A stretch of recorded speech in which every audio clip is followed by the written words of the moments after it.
예, 예보사장님한테 질의하겠습니다. 그 주주권을 행사함에 있어서 경영진이 불법이라는 게 확정되면 당연히 해임이라도 조치를 할 수 있죠. 그렇죠? 근데 내부 통제 위반이나 확정이 되지 않았더라도 경영에 심각한 문제가 있으면 주주권을 행사할 수 있죠. 그렇습니다. 주주권 행사할 수 있습니다. 바로 그 지점입니다. 우리 금융지주의 경우에 있어서는 1심의 판결문을 봐서도 일정 정도 인정하고 있는 것도 있고 금감원에서도 내부 통제 기준이 잘못됐다는 성과가 있었던 판결문 자체에서 지적이 있고요. 실제 내용상으로 보면 사법적 판단에 의해서 징계를 하라는 것도 있지만 예보가 주주권을 행사해서 경영진을 교체하는 것도 있을 수 있습니다. 작년 국감에서 지적했던 사안이 뭐냐면 왜 그런 사안에 대해서 적극적으로 주주권을 행사하지 않았느냐는 지적했던 거고요. 지금 계속적으로 답변하는 내용을 보면 사법적 징계란 틀에 갇혀 있지 주주권은 사법적 징계 이전의 것입니다. 그렇죠. 특히 우리금융지주 같은 경우에는 그 당시 신한하고 KB와 달리 상품선정위원회에서 그 선정에 반대했던 위원을 교체해서 의결했던 그런 회사입니다. 이런 경우에 있어서는 단순히 사법적 판단에 의해서 어떤 이런 문제 이전에 주주권을 적극적으로 행사하는 게 맞다고 보입니다. 아까 존경하는 오경호 의원님께서 1심 판결문에서 지적했던 내용은 바로 그 주주권 행사와 관련해서 먼저 조치가 필요하다고 저는 생각하고요. 심각하게 고려해 주십시오. 다음으로 한 가지 이제 끝나고 지금 뭘 하세요? 예. 지난 여름에 그 예보법 그러니까 우리나라 예금 요율이 0.5%하고 억건으로 돼 있으면서 3년 연장하는 개정안이 됐지 않습니까? 그렇죠? 근데 보면 이 글표에서 알 수 있듯이 2011년 7월 이후에 아무런 변동이 없이 왔어요. 그죠? 그렇습니다.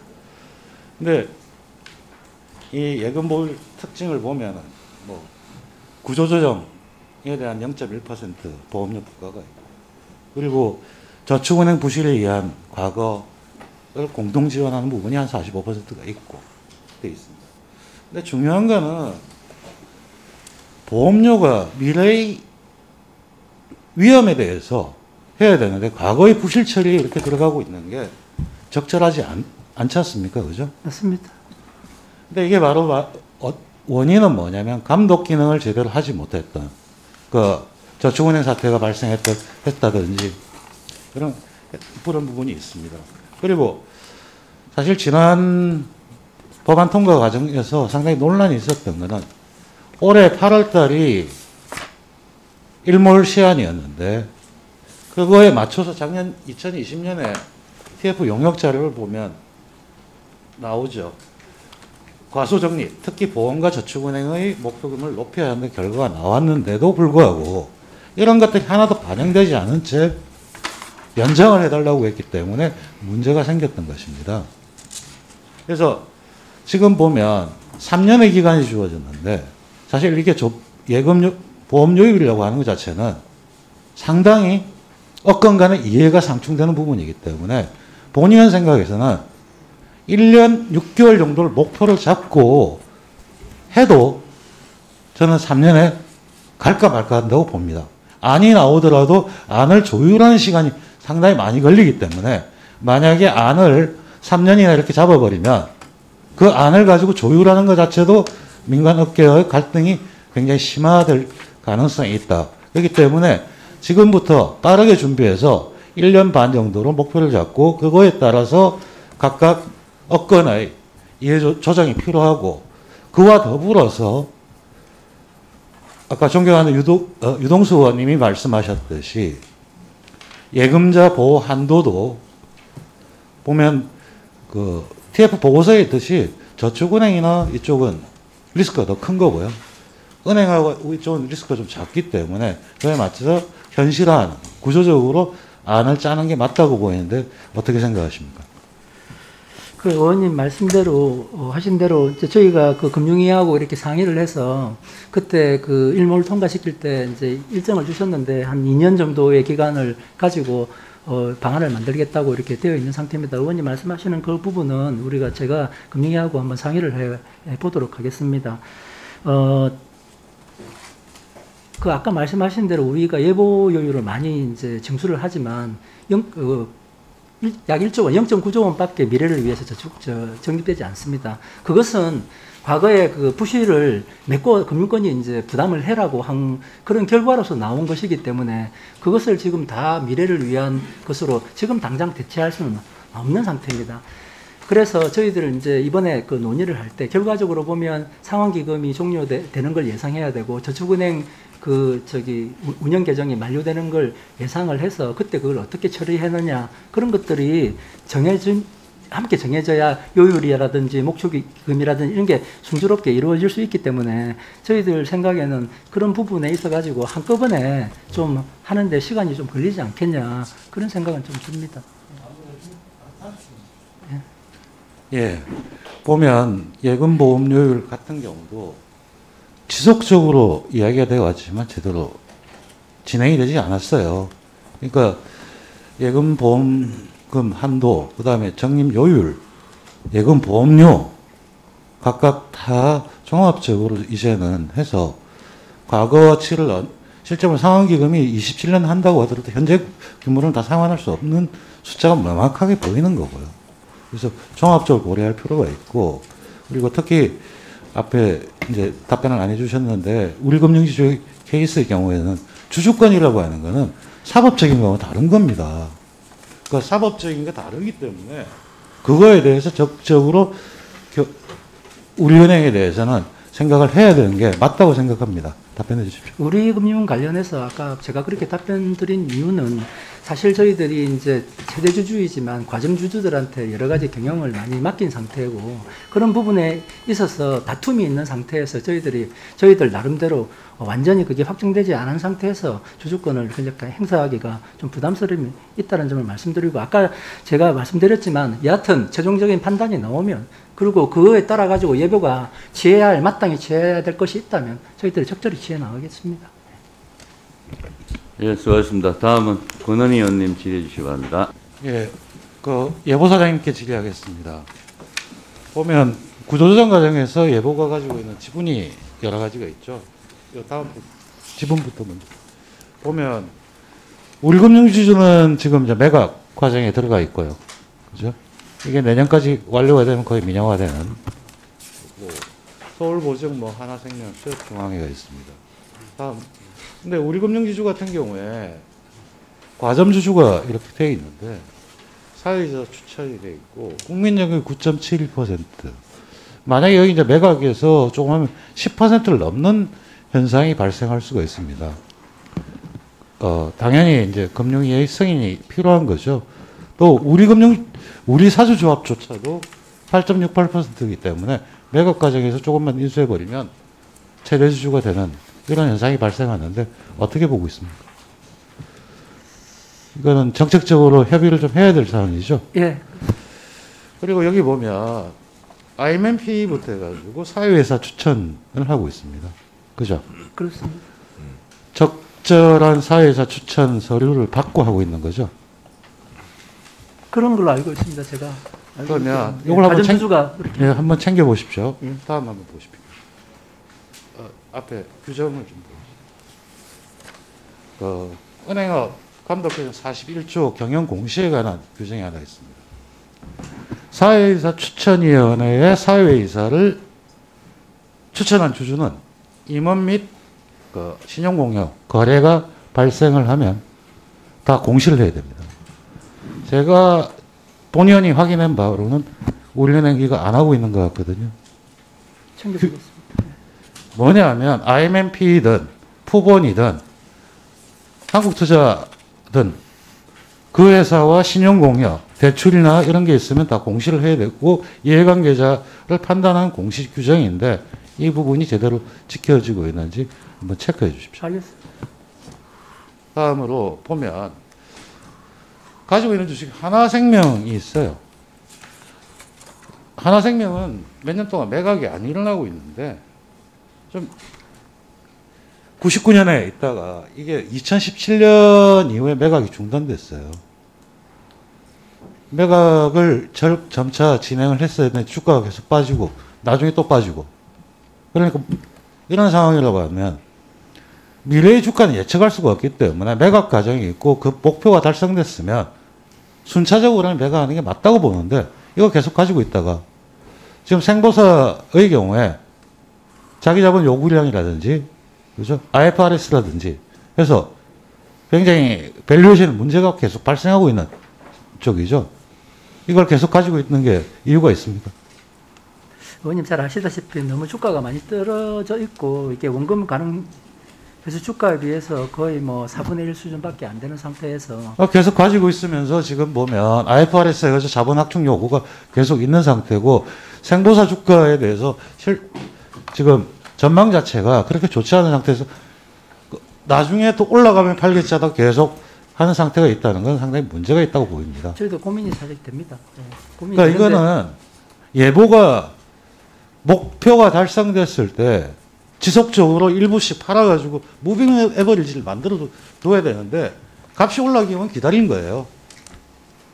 그리고 우리금융지주 매각할 때 평가에 비가격 요소를 반영한다고 했었습니다. 그 비가격 요소가 뭐가 될까요?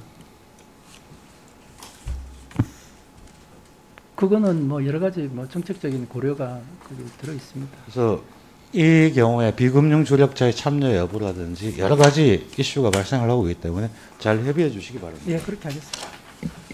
그리고 예탁결전 이명호 사장님께 네, 의원님. 그 비지상성 사모펀드 관련해 가지고 네네. 표준 코드를 만들으셨죠?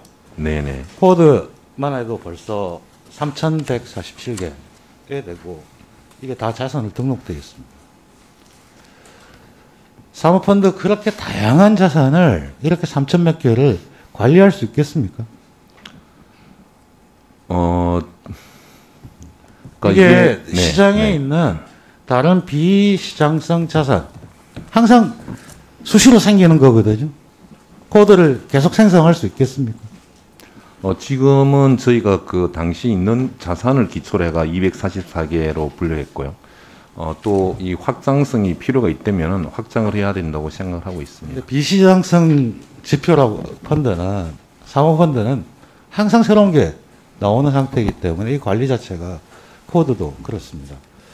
그래서 업무 보고서를 한번 보면은 뭐 이거 연말까지 끝내야 되는 거죠. 보고하려고 하면. 근데 실제 과연 이게 작동할 수 있을까 이런 부분을 우려하면서 한 가지 고려해야 될 게 있습니다. 네. 작년에 사모펀드 문제를 다룰 때 예탁결제원의 경우에 써가지고 수탁기관으로서 의무를 했어야 되는데 사실 받는 보수는 3, 4bp밖에 안 됐었습니다. 그죠? 네, 작년 그때 저희가 1bp. 그렇죠. 네, 네. 아무리 많이 받아도. 1bp 받는 데서 이런 걸 관리한다는 게 경제적으로 가능할 것 같습니다. 이건 이제 운용 보고서를 그 법에 따라서 교부하도록 되어 있고 저희는 송달 업무를 그러니까 결국에는 사모펀드 시장이 제대로 작동하고 관리되기 위해서는 네네. 예탁결제원의 수수료도 올라가야 되고요.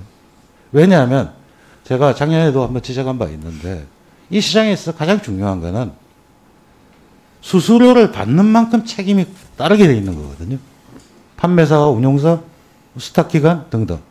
근데 예탁결제원이 받는 수수료가 너무 낮은 상태 속에서 이런 업무까지 하라고 한다는 건 상당히 문제가 있기 때문에 금융위하고 한번 협의를 해서 이 사모펀드 시장의 각각의 플레이어가 누가 얼마만큼 책임지고 어떤 수수료가 적정할지에 대해서 협의를 해 주시기 바랍니다. 제가 금융위한테도 같이 한번 말씀을 드리려고 하니까 그 부분 꼭 유념하셔가지고 만일 이렇게 되기 시작하면 일은 많아지고 수수료는 적기 때문에 아무것도 못하는 사태가 있습니다. 이런 부분에 대해서 그 결정사항. 네, 그렇게 하도록 하겠습니다. 예, 네. 알겠습니다. 이용훈 3분. 그리고 작년에 예탁결제원 질의 중에 외화증권 집중 제도에 대해서 제가 지적한 바 있습니다. 네, 네. 외화증권 관리하는 것도 보면 중개하는 거 다 하는 건 있을 수가 있는데요. 사실 보면 대형사의 경우에 있어가지고는 굳이 이용하지 않아도 되는 자기들이 지점을 가지고 있고 하고 있기 때문에. 근데 한꺼번으로 모아서 하면은 규모의 경제가 있기 때문에 충분히 서비스가 소형사한테 할 수가 있지 않습니까? 근데 그걸 한번 생각을 해보십시오. 90년대 말에 증권사 원장을 증권전산이 다 가지고 있었지만 필요한 쪽은 자기가 가져가서 새로운 서비스를 만들어냈었거든요. 그래서 이 시장의 독점 구조를 빨리, 그러니까 필요하다고 할 수 있는 대형사의 경우에는 스스로 할 수 있게 네, 네. 그걸 풀어줘야지만 경쟁이 되고요. 그리고 예탁결제원도 또 다른 서비스를 개발할 수 있지 않을까 생각하는데 어떻게 생각하십니까? 네, 점점 위원님 말씀하셨던 대로 시장의 환경 변화는 그런 방향으로 가고 있다고 생각합니다. 그리고 저도 장기적으로는 그렇게 가는 것이 타당하다고 보고 있습니다. 저희 생각 간단히 말씀드리면 일단 고객분과 자기분 회사 모두 나누어서 고객분은 좀 늦게 갈 수가 있을 것 같습니다. 고객 자산 보호 측면에서.